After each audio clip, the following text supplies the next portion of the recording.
प्रणम्य परमात्मानं सिद्धं त्रैलोक्यवन्दितं स्वाभाविक चिदानन्द स्वरूपं निर्मलाव्ययम् शुद्ध जीवादिद्रव्याणां देशकं च जिनीश्वरम् द्रव्यसंग्रह सूत्राणां वृत्तिं वक्षे समासुतम् जीवमजीवं दवम् जिणवरवसहेण जेणनेतीर्थम् देविन्दविन्दवन्दं वन्दितं सर्वदा शिरसा कहे जीव अजीव जिनवर वृषभ ने लोक में ने वंद्य सुरपति वृंद से वंदन करूं कर जोड़।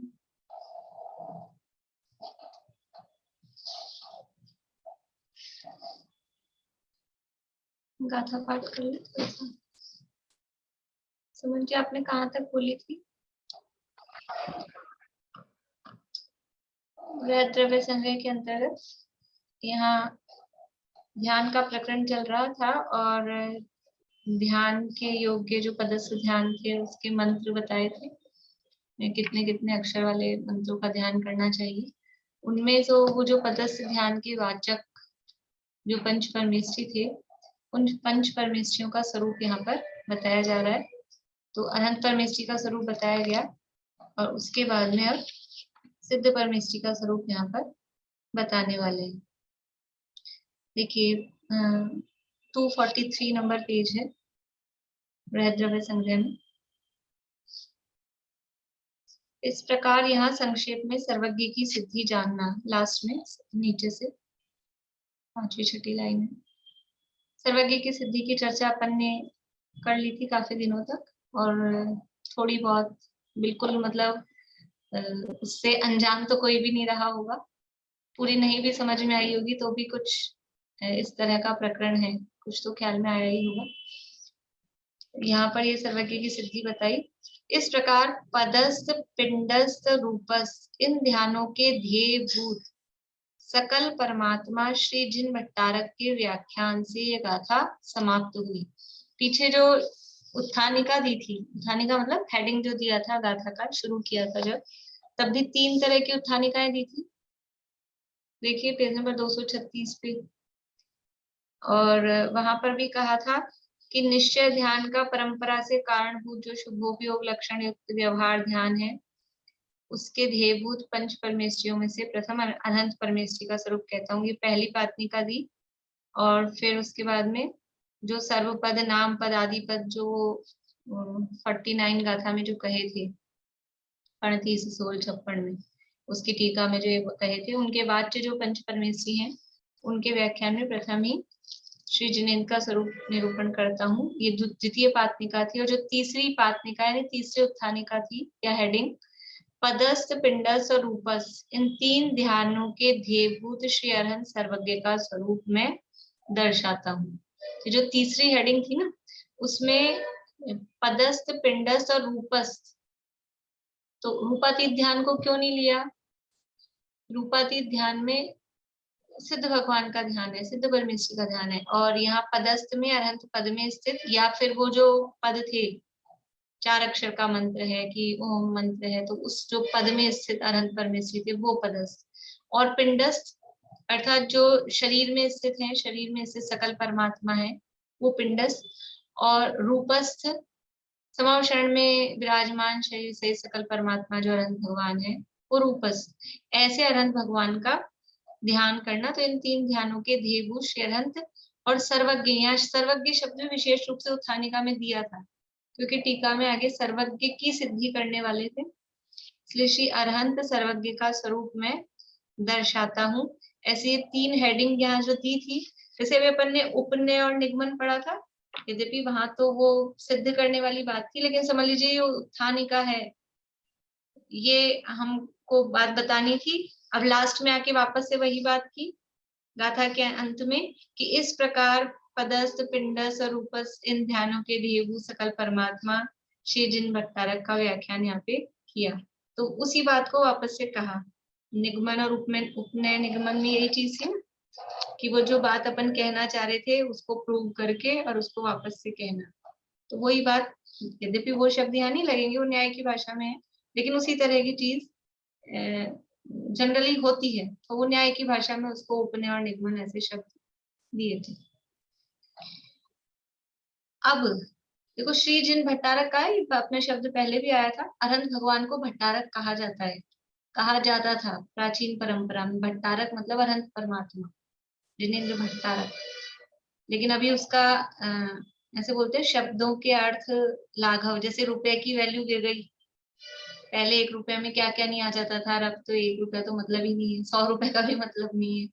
तो जैसे वो रुपए की कीमत गिर गई, ऐसे शब्दों के भी अर्थ की कीमत गिरती है। तो भट्टारक शब्द बहुत अच्छा शब्द था, अरहंत भगवान के लिए यूज में आता था। अभी उसका समझ लो गिरावट होते होते वो पर्टिकुलर कुछ इस जो भट्टारक वगैरह होते हैं उनके अर्थ में जाके रह गए। अब सिद्ध समान निज परमात्म तत्व में परम समरसी भाव जिसका लक्षण है, ऐसे रूपातीत नामक निश्चय ध्यान का परंपरा से कारणभूत। पीछे अरहंत भगवान के लिए भी वहां वो कहा था निश्चय ध्यान का परंपरा से कारणभूत, जो अभी अपन ने पढ़ी थी ना, वह पहली उत्थानिका 50वीं गाथा की, वहां पर भी ये कहा था कि निज परमात्मा पदार्थ की भावना से उत्पन्न सदानंद जिसका एक लक्षण है, ऐसे सुखामृत के रसा स्वाद से तृप्ति रूप निश्चय ध्यान का परंपरा से कारणभूत, जो शुभोपयोग लक्षण रूप व्यवहार ध्यान है। यहाँ पर भी कि सिद्ध समान, क्योंकि अब सिद्धों की बात करनी है, रूपातीत ध्यान में सिद्धों का ध्यान करना है, तो अब किसका ध्यान करेंगे? सिद्ध समान। सिद्ध समान कौन? निज परमात्म तत्व। सिद्ध समान निज परमात्म तत्व में परम समरसी भाव जिसका लक्षण है, ऐसे रूपातीत नामक निश्चय ध्यान, यानी जो रूपातीत निश्चय ध्यान है उसका लक्षण क्या है? रूपातीत ध्यान हमें हुआ है तो कैसे पहचानेंगे? उसका लक्षण क्या है कि परम समरसी भाव, परम समता भाव, दूसरे शब्दों में कहें परम सामायिक। वो निश्चय ध्यान का लक्षण वही है, चाहे उसको नाम रूपातीत वाला कहो कि रूपस्थ वाला कहो, उसके आधार पे नाम कहो, लेकिन जो निश्चय ध्यान है वो क्या है? परम समता भाव, अपने आत्म स्वरूप में स्थिरता, लीनता, वो परम समता भाव, वो निश्चय ध्यान है। सिद्ध समान निज परमात्म तत्व में परम समरसी भाव जिसका लक्षण है, ऐसे रूपातीत नामक निश्चय ध्यान का परंपरा से कारणभूत मुक्ति प्राप्त सिद्ध परमेश्वरियों की भक्ति रूप नमो सिद्धाणम, इस पद के उच्चारण रूप लक्षण युक्त जो पदस्थ ध्यान, उसके ध्येयभूत सिद्ध परमेश्वरी का स्वरूप कहते हैं। पदस्थ ध्यान की ही चर्चा मुख्य रूप से चल रही है, जहां से प्रकरण उठाया था 49 नंबर की गाथा से कि वो 35, 16, 56, तो उन जो पद हैं उनमें स्थित परमेश्वरियों का ध्यान करना है। तो यहाँ कौन से पदस्थ ध्यान की बात कर रहे हैं? नमो सिद्धाणम। ये नमो सिद्धाणम, ये पद, इस पद का उच्चारण किया, इस पद के उच्चारण रूप लक्षण युक्त जो पदस्थ ध्यान है, और ये जो पदस्थ ध्यान है ये किसका कारण है? ये पदस्थ ध्यान तो कैसा है? शुभोपयोग रूप है। नमो सिद्धाणम रूप जो पदस्थ ध्यान है वो शुद्धोपयोग रूप है कि शुभोपयोग रूप है? शुद्धोपयोग रूप है कि शुभोपयोग रूप है? शुभोपयोग रूप है। लेकिन ये कारण किसका है? कारण है निश्चय ध्यान का, परंपरा से कारण, क्योंकि जो नमो सिद्धाणम में तो भक्ति रूप है ना, मुक्ति प्राप्त सिद्ध परमेश्वरियों की भक्ति रूप। अब जो दूसरों की भक्ति की जा रही है वो शुद्ध भाव हो सकता है क्या? भले ही वो सिद्ध परमेश्वरी हो, वो पर है, उनकी भक्ति हो रही है, तो वो शुद्ध भाव वितराग भाव नहीं हो सकता। अभी नियम सार का चला था यहाँ स्मारक में, तो उसमें व्यवहार, उत्कृष्ट व्यवहार भक्ति किसे कहते हैं, तो उसमें गाथा है नियम सार में, मुक्तिगत नर श्रेष्ठ की भक्ति करें गुण भेद से, वह परम भक्ति कही है जिन सूत्र में व्यवहार से। मुक्तिगत नर श्रेष्ठ कौन होते हैं? मुक्ति जाने वाले, मुक्ति चले गए जो नर, कौन? सिद्ध भगवान। मुक्तिगत नर श्रेष्ठ की भक्ति करें गुण भेद से, उनके गुणों के आधार पर उनकी भक्ति कर रहे हैं सिद्ध भगवान की। वह परम भक्ति कही है, वो उत्कृष्ट भक्ति है। कहाँ कही है? जिन सूत्र में, जैन शास्त्रों में, जिन आगमों में। और कैसे कही है? निश्चय से, की व्यवहार से। वो जो भक्ति है सिद्ध भगवान की, उनके भी गुणों के आधार पे, ऐसे नहीं कि समावशरण है, कि छतर है, चवर है, ये तो सब बाहरी चीजें हैं। उनके गुणों के आधार पे जो उनकी भक्ति की जा रही है, वो क्या है? वो भी व्यवहार भक्ति है, व्यवहार भक्ति है, तो शुभ भाव है। ठीक है। मुक्ति प्राप्त सिद्ध परमेश्वरों की भक्ति रूप नमो सिद्धाणम, इस पद के उच्चारण रूप लक्षण युक्त जो पदस्थ ध्यान, उसके ध्येय भूत, उस पदस्थ ध्यान के ध्येय, यानी उसमें किसका ध्यान किया जा रहा है? वो सिद्ध परमेश्वर का। लेकिन ये पदस्थ ध्यान है, ये किसका कारण है? तो पीछे का परंपरा से कारणभूत। किसका परंपरा से कारणभूत? रूपातीत नामक निश्चय ध्यान का। देखो, रूपातीत ध्यान में, रूपातीत ध्यान निश्चय रूप भी और रूपातीत ध्यान व्यवहार रूप भी। कैसे कहें? रूपातीत ध्यान शुद्ध भाव रूप और रूपातीत ध्यान शुभ भाव रूप। तो जो शुभ भाव रूप रूपातीत ध्यान है, उसमें तो सिद्ध परमेश्वरी का ध्यान, और जो शुद्ध भाव रूप रूपातीत ध्यान है, उसमें ये सिद्ध समान निज परमात्म तत्व में जो समरसीपना, जो एकाग्रता है, वो निश्चय रूपातीत ध्यान। उस निश्चय रूपातीत ध्यान का परंपरा से कारण क्या है? कि वो सिद्ध परमेष्टि की भक्ति। पहले सिद्ध परमेष्टि की भक्ति, उनके गुण ख्याल में आएंगे, तब वो सिद्ध समान, फिर ऐसा मैं हूं, तो अपनी आत्मा का ध्यान होगा। इसलिए वो सिद्ध परमेष्टि की भक्ति, वो सिद्ध समान अपने आत्मा को ध्याने के लिए परंपरा से कारण बनती है, उसको भी उसका कारण कहा जाता है। समझ में आ गई बात?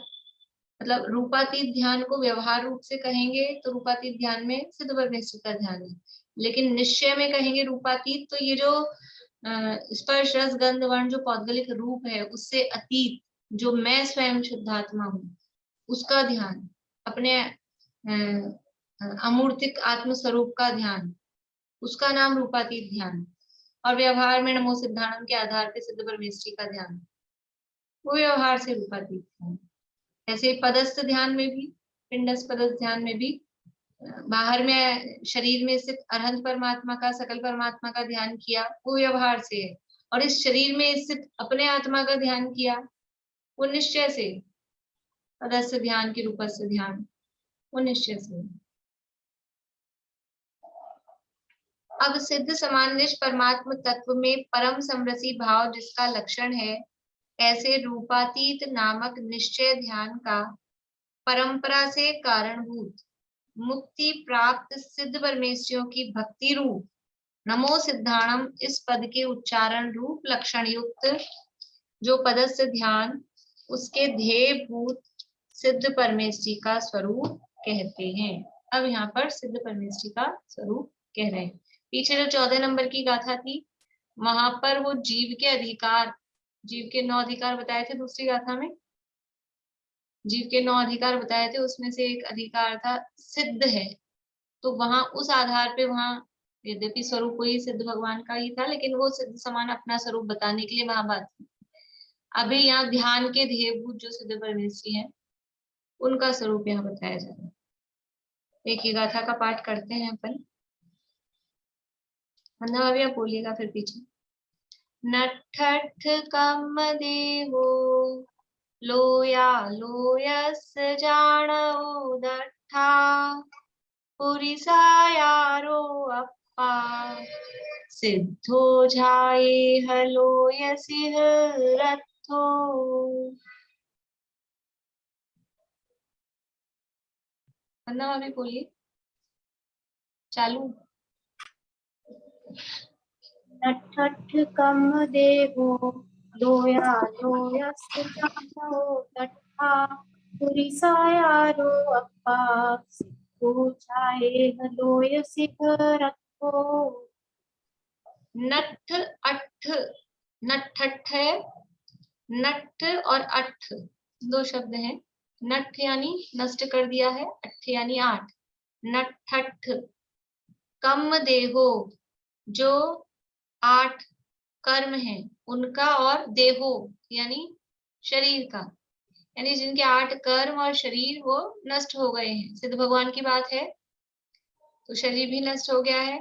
और ऐसे इस तरह से भी कह सकते हैं, 8 प्रकार के जो कर्म रूप कार्मण शरीर था वो भी नष्ट हो गया है, और जो बाहर में औदारिक शरीर था वो भी नष्ट हो गया है। तो जिन्होंने 8 कर्मों का और शरीर का नाश कर दिया है, जो नष्ट हो गए हैं।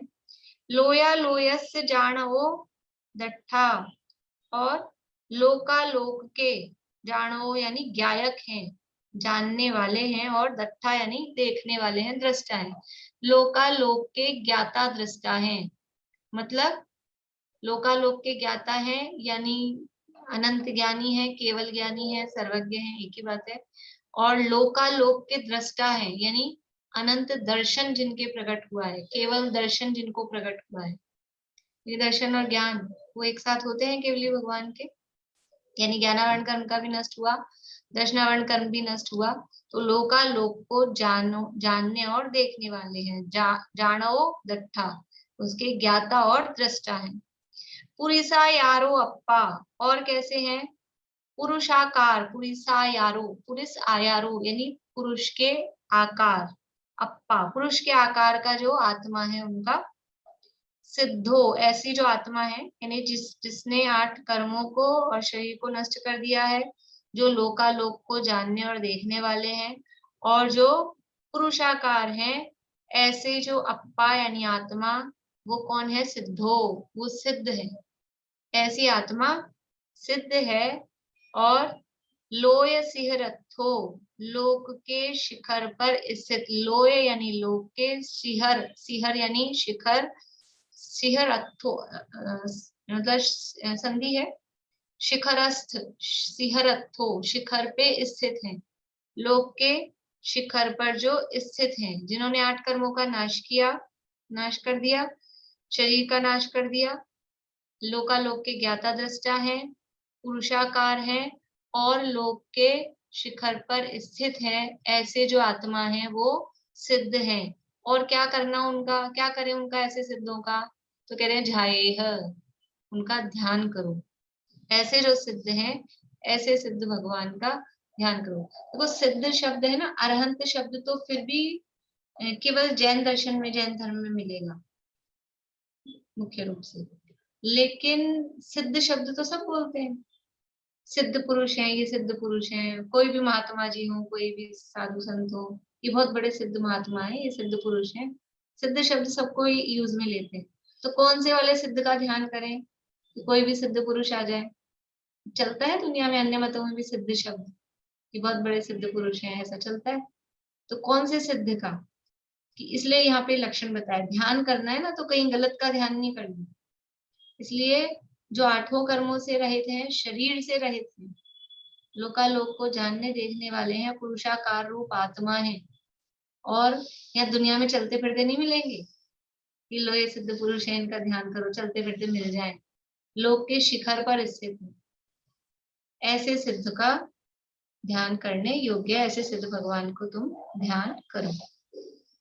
देखिए अर्थ देखिए, जिसने 8 कर्म का और देह का नाश किया है, जो लोकालोक का ज्ञाता और दृष्टा है, तथा जो पुरुषाकार है, ऐसा आत्मा सिद्ध है, लोक के शिखर पर विराजमान, उस सिद्ध परमेश्वरी का तुम ध्यान करो। यानी अपन ये मतलब किस आधार पे ध्यान करें? अब ये भी ध्यान के समझ लो, अपन तो विकल्पात्मक रूप में ये जो गाथा बोल के अपन ध्यान करें कि बैठ जाए ध्यान में, और फिर कि जिन्होंने 8 कर्मों का नाश कर दिया है तो बस वो 8 कर्मों का नाश कर दिया, उसके लिए क्या पिक्चर बनेगी अपने दिमाग में, क्या विचार करेंगे अपन।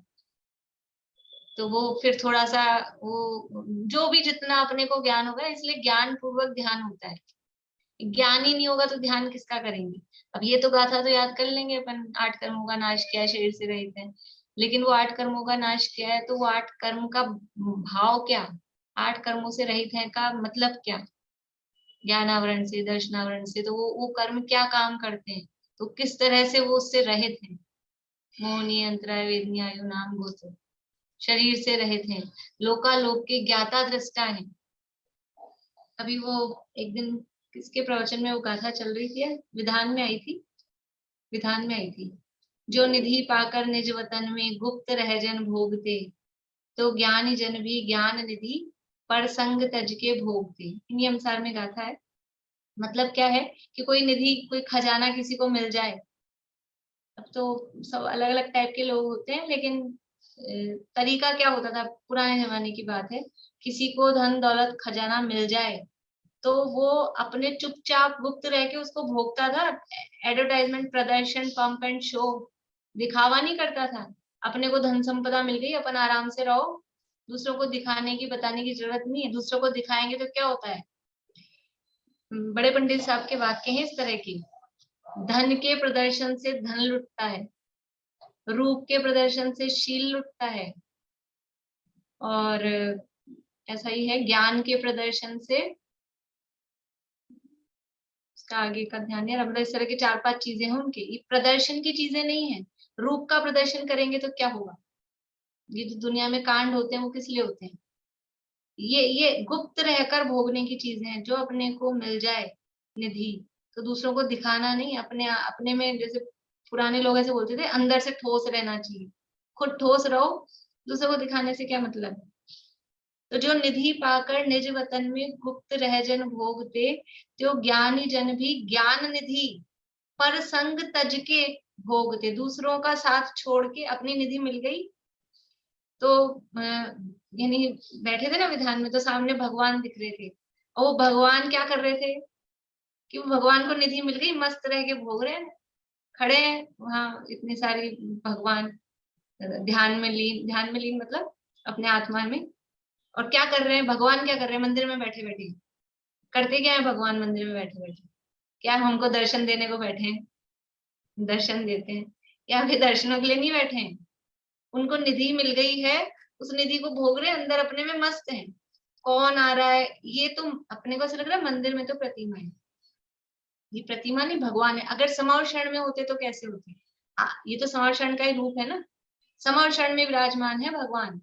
अब कौन आ रहा है, सौधर्मिंद्र आ रहा है कि तिर्यन आ रहे हैं, कितने सारे मुनिराज आ रहे हैं कि नमस्कार कर रहे हैं, 100 इंद्र बैठे हैं, वो आंख उठा के भी देखते हैं, उनको मतलब है वो निधि मिल गई, निज वतन में गुप्त रह के भोग रहे हैं, मस्त अपने आत्मा के आनंद में मस्त है। तो ऐसे हम स्वरूप में विषयांतर नहीं हूँ, ये जो है ना कैसा हम विचार करें, सिद्ध भगवान के अभी अरहंत के माध्यम, अरहंत हमको सामने दिखते हैं ना, इसलिए हम उनको उदाहरण में ले सकते हैं, वो हमको दिखते हैं।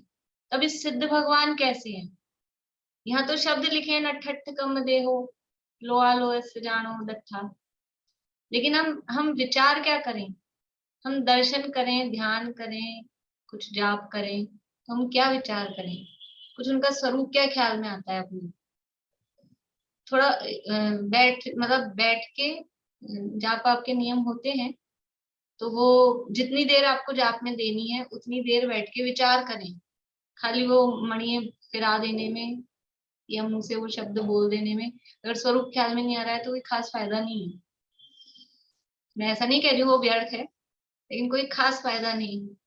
थोड़ी देर उनका स्वरूप विचार किया जाए तो वो थोड़ा अपने को अंदर में उतरने का, कुछ सोचने विचारने का अवसर मिलता है। जिसने 8 कर्म का और देह का नाश किया है, जो लोकालोक का ज्ञाता और दृष्टा है, तथा जो पुरुषाकार है, ऐसा आत्मा सिद्ध है, लोक के शिखर पर विराजमान, उस सिद्ध परमेश्वरी का तुम ध्यान करो। ठीक है, सरल है अर्थ।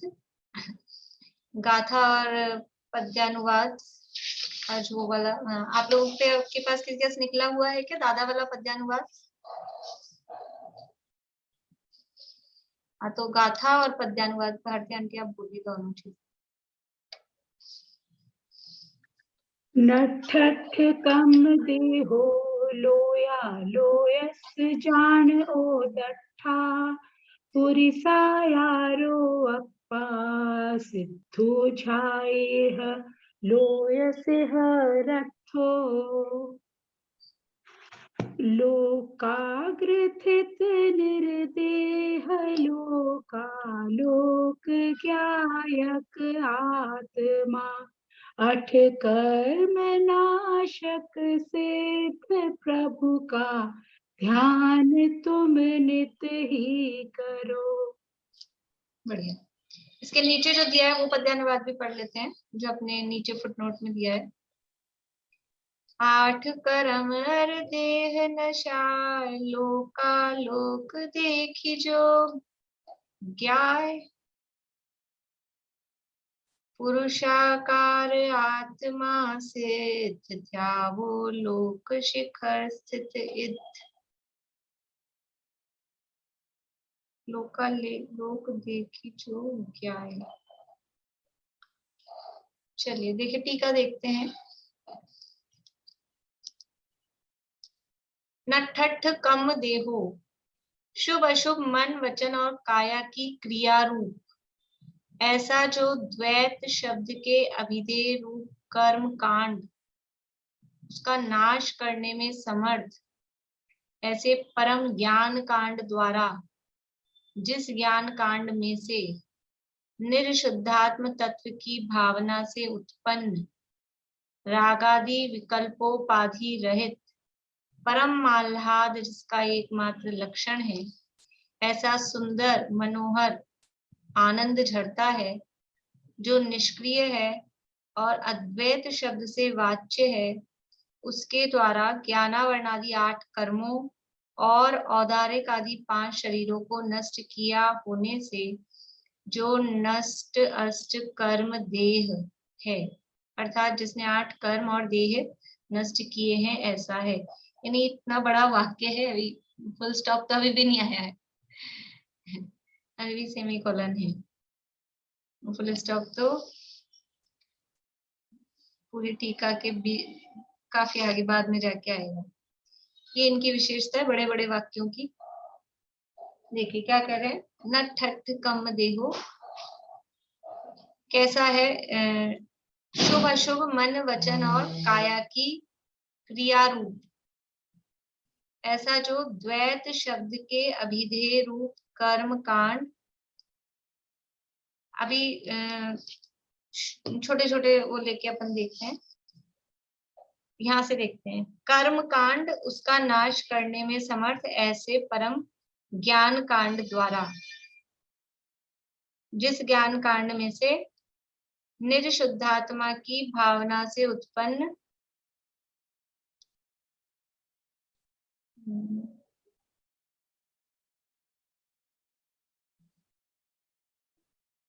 ज्ञान कांड द्वारा, ये द्वारा है ना, द्वारा एक द्वारा ऊपर है 3rd लाइन में और एक फिर नीचे 6ठी लाइन में दिख रहा है आप लोगों को, द्वारा के बाद डैश, तो ये बीच का भी छोड़ देते हैं, द्वारा के बाद सीधा नीचे आ जाइए।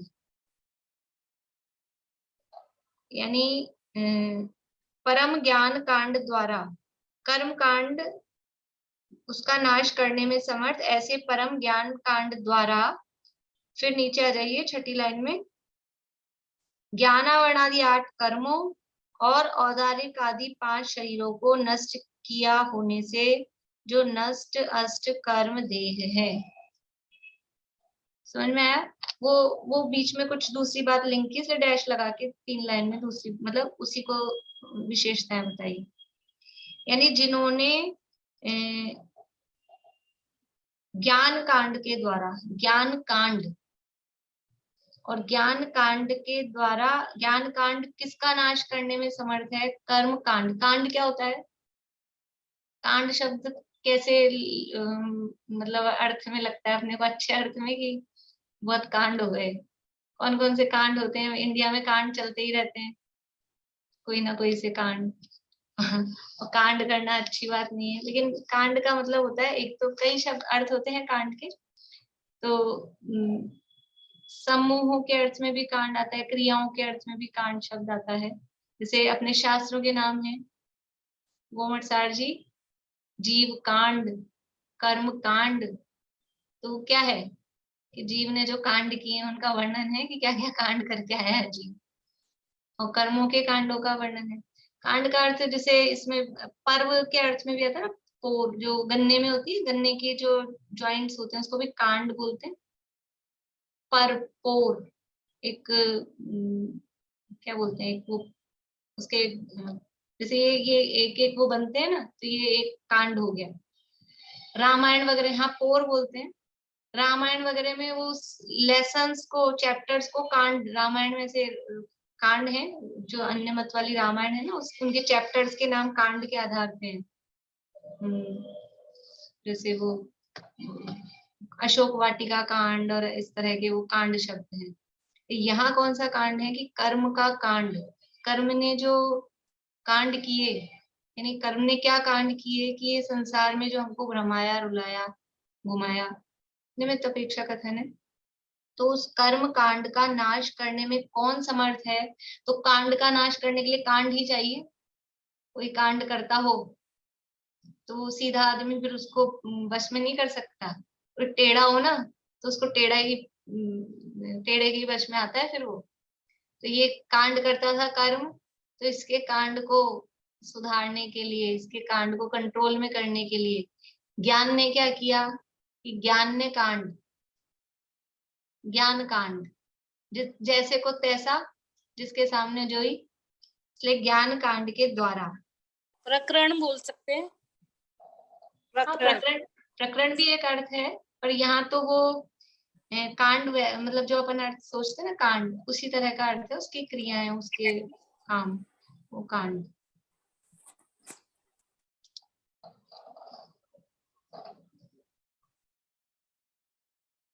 कर्म कांड का नाश करने में समर्थ ऐसे परम ज्ञान कांड द्वारा। फिर नीचे जाइए, ज्ञानावर्णादि 8 कर्मों और औदारिक आदि 5 शरीरों को नष्ट किया होने से जो नष्ट अष्ट कर्म देह है। किस शब्द की व्याख्या चल रही है इतनी बड़ी 7-8 लाइनों में? नठ अठ कम देहो, जो नष्ट, नठ यानी नठ, अष्ट, अठ यानी अष्ट, कम देहो कर्म देह, यानी जिसने 8 कर्म और देह नष्ट किए हैं। तो 8 कर्म, ज्ञानावर्णादि 8 कर्म, और शरीर कौन से? औदारिक आदि 5 शरीर। तो जिस समय मोक्ष गए थे उस समय 5 शरीर थे क्या? जिस समय मोक्ष गए उसमें 5 शरीर थे क्या? 5 शरीर के साथ मोक्ष जा सकते हैं क्या? कितने शरीर होते हैं उस समय? मोक्ष जाते समय 3 है, औदारिक, तेजस और कार्मण। वैक्रिक शरीर तो हो ही नहीं सकता है किसी भी रूप में, देवों नारकियों के ही होगा, वो तो मनुष्य है। और आहारक शरीर भी 6ठे गुणस्थानवर्ती मुनिराजों के ही होता है, 7वें में नहीं। आहारक शरीर 6ठे गुणस्थानवर्ती मुनिराजों, प्रमत्त संयत सेव सूत्र में दिया है, केवल 6ठे गुणस्थान आहारक शरीर जो बना है केवल 6ठे गुणस्थान में ही बनेगा। वो आहारक समुद्घात का काम जो होगा वो 6ठे गुणस्थान में ही होगा। तो अभी तो इस समय तो था नहीं, लास्ट में जब गए केवल औदारिक था, कार्मण था, तेजस था, लेकिन फिर भी 5 शरीर जो सत्ता में रखे थे, जो उन शरीर संबंधी जो कर्म थे, सत्ता में सभी कर्म रखे थे, और सामान्य से कथन किया कि 5 शरीरों को जिन्होंने नष्ट किया। अभी नहीं था वह, आगे आगे भी नहीं होगा, कभी दोबारा से वो शरीर नहीं मिलेंगे, इस अपेक्षा से 5 शरीरों को नष्ट किया। बोलिए भारत। आहारक शरीर तो सिर्फ परिहार विशुद्धि चारित्र वालों को ही हो सकता है ना? नहीं, उनके नहीं होता है। और परिहार विशुद्धि के नहीं होता है? तो मैंने नहीं, गलत लिख लिया, मैंने तो हाँ, गलत लिख लिया। ये दोनों रिद्धियां एक साथ नहीं होती है, अच्छा, एक ही होगी। मैंने गलत लिख लिया। मन है परे ज्ञान, आहारक शरीर, परिहार विशुद्धि संयम, ये ऐसे ही विक्रिया रिद्धि या आहारक रिद्धि, ये भी एक साथ नहीं होती है। जिनमें इस तरह के होते हैं ना शरीर से रिलेटेड, तो एक साथ नहीं होती है। ठीक है, ये तो सरल है, इतनी तो समझ में आ गया कि ज्ञान कांड के द्वारा, और ज्ञान कांड कैसा है, कर्म कांड का नाश करने में समर्थ है। उस ज्ञान कांड के द्वारा ये 8 कर्मों को और 5 शरीरों को नष्ट किया होने से वो नष्ट कर्म देहो, ऐसे वो सिद्ध भगवान है। अब ये ज्ञान कांड कैसा है, उसके लिए बीच में बता रहे हैं, जिस ज्ञान कांड में से निज शुद्धात्म तत्व की भावना से उत्पन्न रागादि विकल्पोपाधि रहित परम आह्लाद जिसका एकमात्र लक्षण है, ऐसा सुंदर मनोहर आनंद झरता है। ज्ञान कांड में से क्या होता है कि ज्ञान कांड क्या है कि इस ज्ञान कांड में से आनंद झरता है। नाम तो है कांड, लेकिन उसमें से जैसे गन्ने का वो जो पोर है उसमें से क्या वो रस मिठास आए, ऐसा ये ज्ञान कांड, इस ज्ञान कांड में से सुंदर मनोहर आनंद झरता है। और सुंदर मनोहर आनंद का लक्षण क्या है कि रागादि विकल्पोपाधि रहित परम आह्लाद। रागादि, देखो जहाँ राग देश आ जाते हैं ना, जहां भी कहीं, तो वो फिर आनंद नहीं आता है। जहाँ कहीं भी राग देश वाली बात आती है, विकल्प आ गया थोड़ा बहुत भी, कुछ भी, हम बैठे हैं शांति से कुछ अपने, और थोड़ा भी चित्त में कुछ आ जाए उपयोग में, घर गृहस्थ, मान लो पूजन में विधान में बैठे हैं और कोई विकल्प घर गृहस्थी संबंधी कुछ जरा सा भी आ जाए, तो बस फिर वो मतलब ये तो इंद्रिय आनंद की बात है, कोई आत्मिक आनंद की बात नहीं है, वो ही अपना छूट जाता है। इंद्रिय विषय संबंधी भी आनंद, कोई टीवी देख रहा हो कि कोई समझ लीजिए खाने पीने का कार्यक्रम चल रहा हो और उसमें भी कोई दूसरे विकल्प आ जाए, तो वो सारा खाने का मजा, बोलते भी अपन, हमारे तो सारा मजा ही बिगाड़ दिया, बिगड़ गया। चाहे कुछ देखने का हो, कुछ पहनने का हो, कुछ खाने का हो, वो सब भी ये जो विकल्प अगर बीच में आ गए तो वो आनंद नहीं रहता। और यहाँ तो आत्मा का आनंद है, और वो आत्मा का आनंद कैसा है कि उसमें कोई विकल्प नहीं बीच में, क्योंकि विकल्प आते हैं तो आत्मा का आनंद रहता ही नहीं है। और ये जो आत्मा का आनंद है ये निर्विकल्प दशा से उत्पन्न होता है। तो रागादि विकल्पोपाधि रहित परम आह्लाद, ये शब्द भी ऐसे है ना, देखो एक तो जैसे वंदना हविकल आप कह रहे थे ना, वो मजा आ गया, मजा आ गया, मोक्ष में मजा शब्द बोलो और एक आनंद बोलो, और आनंद बोलो उसकी जगह आह्लाद बोलो, शब्द अलग है तो वो शब्दों में भाव, यद्यपि शब्द जड़ पुद्गल है, लेकिन वो शब्द किस भाव को दिखाते हैं, ऐसा उसमें वाच्यवाचक संबंध होता है। एक मजा शब्द वो सामान्य है, मजा आ गया, मजा आ गया, ऐसा अपन को, और एक आनंद आ गया, और फिर आह्लाद, फर्क पड़ता है कुछ उसमें शब्दों में। तो यहाँ शब्द कौन सा यूज में ले रहे हैं, परम आह्लाद। परम आह्लाद इसका एकमात्र लक्षण है, ऐसा सुंदर मनोहर आनंद झरता है। और कैसा है ये, जो निष्क्रिय है, यानी ये जो ज्ञान कांड है, इस ज्ञान कांड में से आनंद झरता है। पहले शॉर्ट शॉर्ट में, वो वाक्य बड़े बड़े हैं तो पहले मूल मूल बात अपन समझ लें, फिर वापस से उसको देखेंगे। ज्ञान कांड है, कर्म कांड का नाश करने में समर्थ है। उस ज्ञान कांड में से होता क्या है, आनंद झरता है, परम आह्लाद, ऐसा आनंद उसमें, सुंदर मनोहर आनंद झरता है। और कैसा है वो ज्ञान कांड, जो निष्क्रिय है। वो ज्ञान कांड कैसा है, निष्क्रिय है, मतलब कि किसको ले रहे हैं इसमें, जो निष्क्रिय है और अद्वैत शब्द से वाच्य है। ऊपर जो कर्म कांड के लिए कहा था, देखो ऊपर से कंपेयर करते हैं, ऊपर से पढ़ते हैं, शुभाशुभ मन वचन और काया की क्रिया रूप, ऐसा जो द्वैत शब्द के अभिधेय रूप कर्म कांड, एक तो है, एक तरफ है कर्म कांड और एक तरफ है ज्ञान कांड, ठीक है। कर्म कांड कैसा है, वो क्रिया रूप है, मन वचन काय की क्रिया रूप है, इसमें क्रियाएं हो रही है, मन में, वचन में, काय में, मन वचन काय की क्रिया रूप है। और ये ज्ञान कांड कैसा है, ये ज्ञान कांड है, ये निष्क्रिय है, इसमें कोई ये मन वचन काय है नहीं, और ये मन वचन काय की क्रिया भी इसमें नहीं। ज्ञान में ना मन है, ना वचन है, ना काया है, ज्ञान में मन वचन काया नहीं है और मन वचन काया में ज्ञान नहीं है। ज्ञान नहीं है, समझ में आ रही बात? ज्ञान में मन वचन काया नहीं है और मन वचन काया में ज्ञान नहीं है। ठीक है, तो ये मन वचन काय की क्रिया रूप था कर्म कांड तो। और ज्ञान कैसा है? ज्ञान में मन वचन काय नहीं है, वो क्रिया नहीं है, वो निष्क्रिय है। कैसे निष्क्रिय है?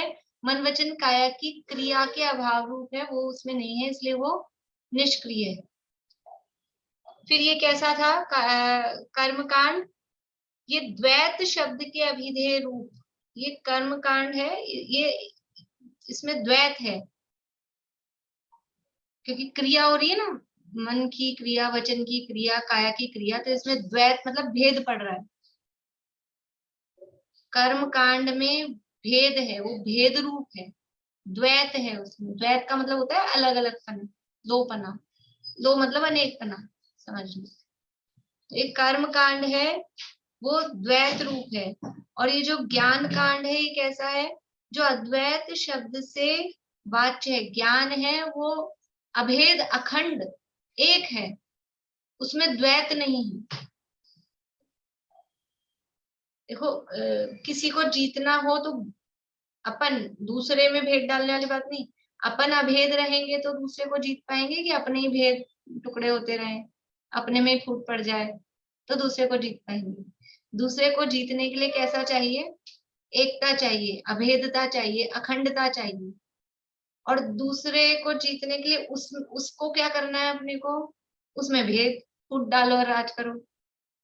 भेद नीति अपनाते हैं, ये नीति ना, साम दाम दंड भेद, राजाओं की 4 तरह की नीति होती थी, भेद डाल के, फूट डाल के।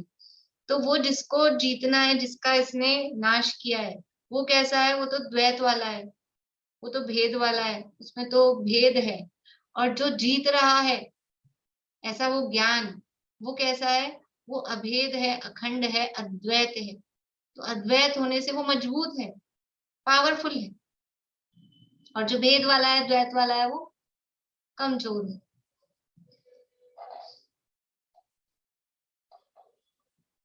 ज्ञानावरण नहीं, जो निष्क्रिय है और जो अद्वैत शब्द से वाच्य है उसके द्वारा ज्ञानावरणादि 8 कर्मों और औदारिक आदि 5 शरीरों को नष्ट किया होने से जो नष्ट अष्ट कर्म देह है।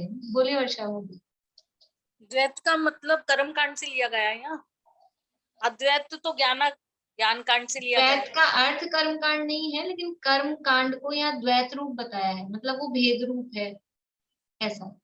द्वैत का वर्ड मीनिंग कर्म कांड नहीं होता, द्वैत का मतलब तो है दोपना, और अद्वैत का मतलब है अभेद। शब्द अर्थ तो वो है।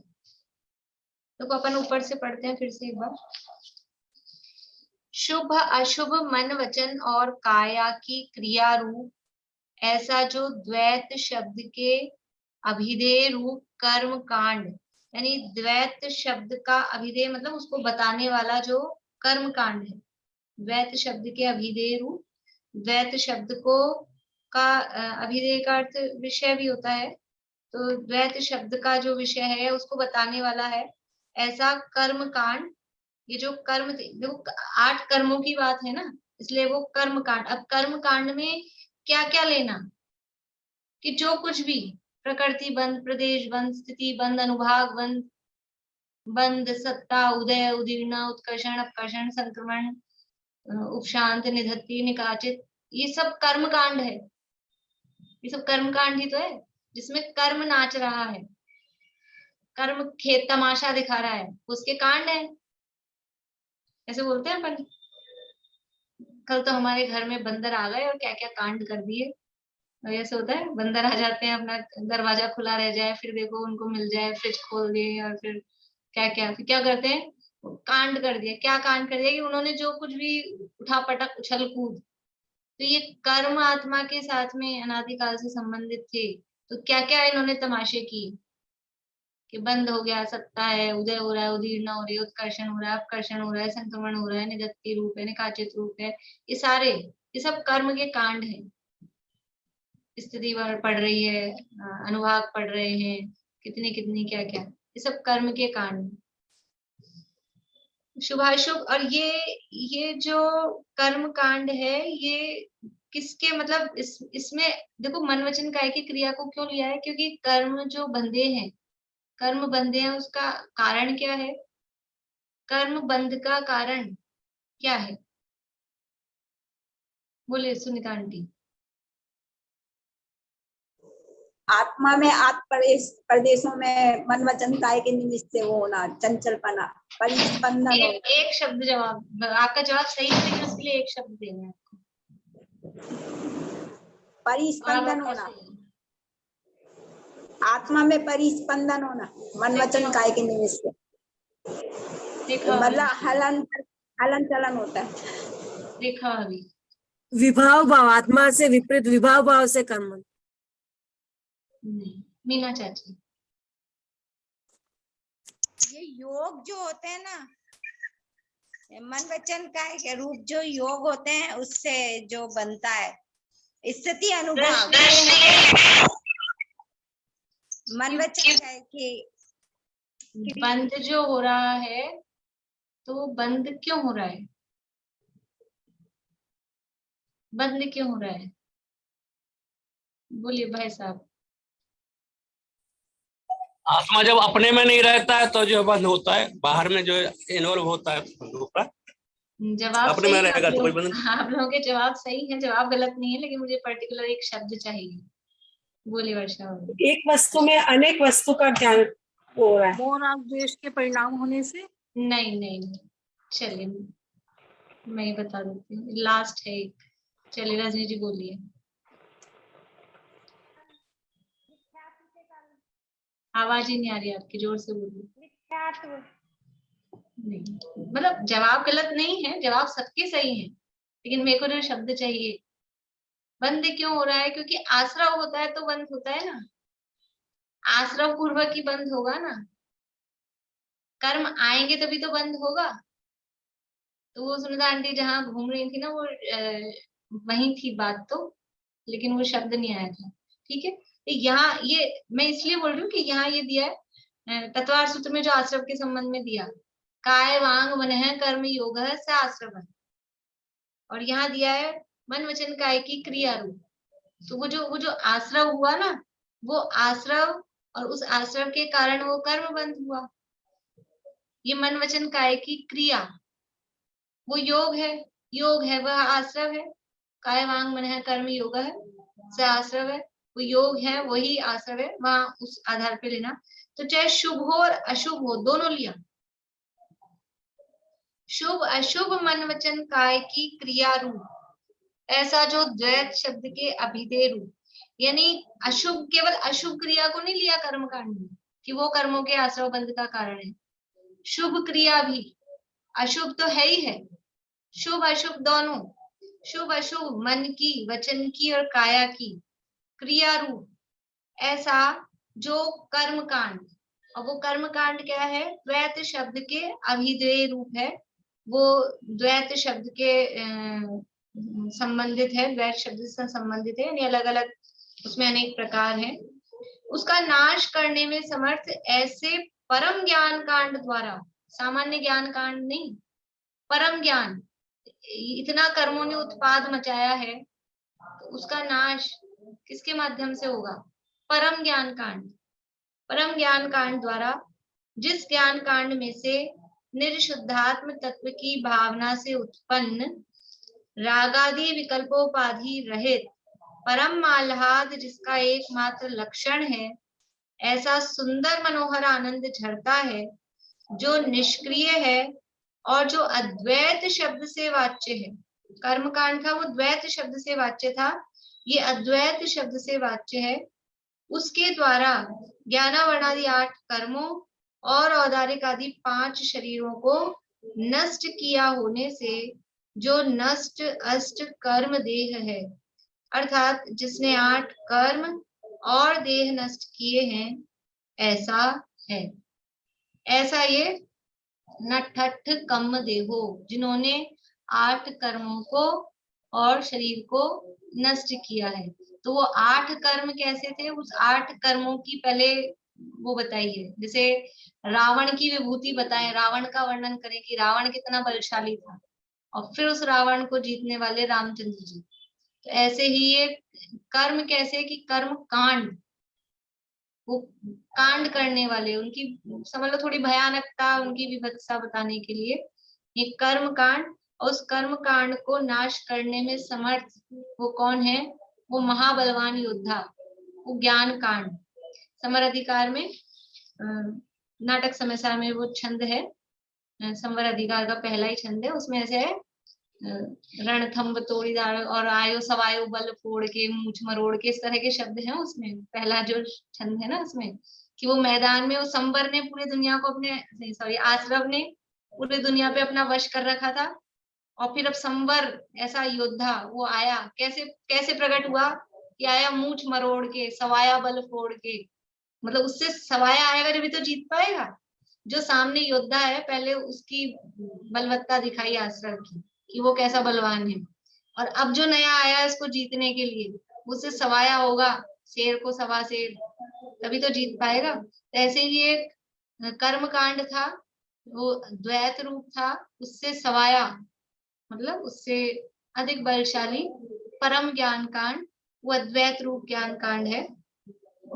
उसके माध्यम से ये 8 कर्म शरीर को नष्ट किए हैं।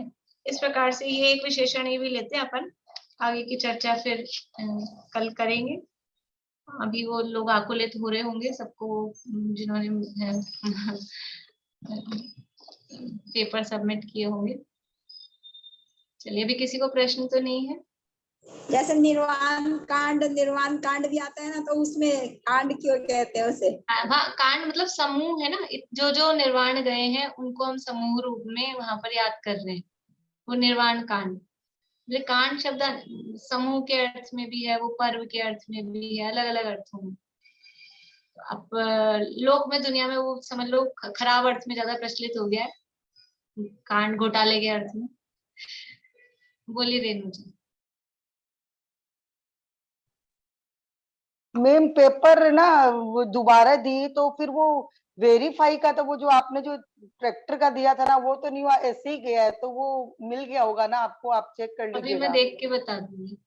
एक बार तो मैं पूरा कर ली और पूरा चला गया, वो सबमिट ही नहीं हो रहा था, पूरा चला गया सोल्व किया हुआ।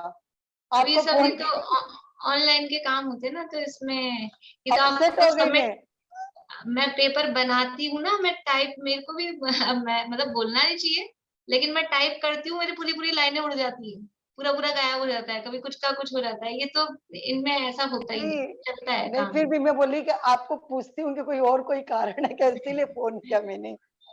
बोलिए भारती आंटी। नहीं, मैं तो वो कांड की बात बोल रही हूँ कि कर्म कांड है और ज्ञान परम ज्ञान कांड है, परम है परम, इसलिए।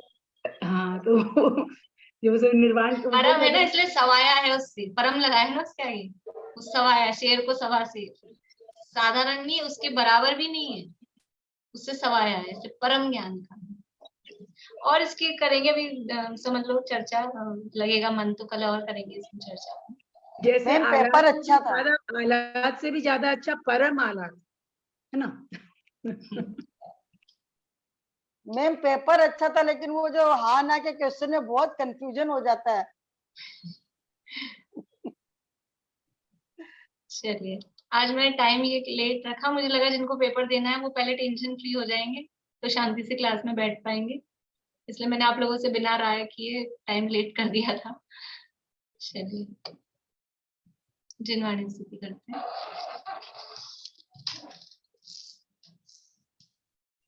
स्याद्वाद नए षट द्रव्य गुण पर्याय और प्रमाण का, जड़ कर्म चेतन बंध का, और कर्म के अवसान का, कह कर स्वरूप यथार्थ जग का, जो किया उपकार है, उसके लिए जिनवाणी माँ को वंदना शत बार है। वंदना शतबार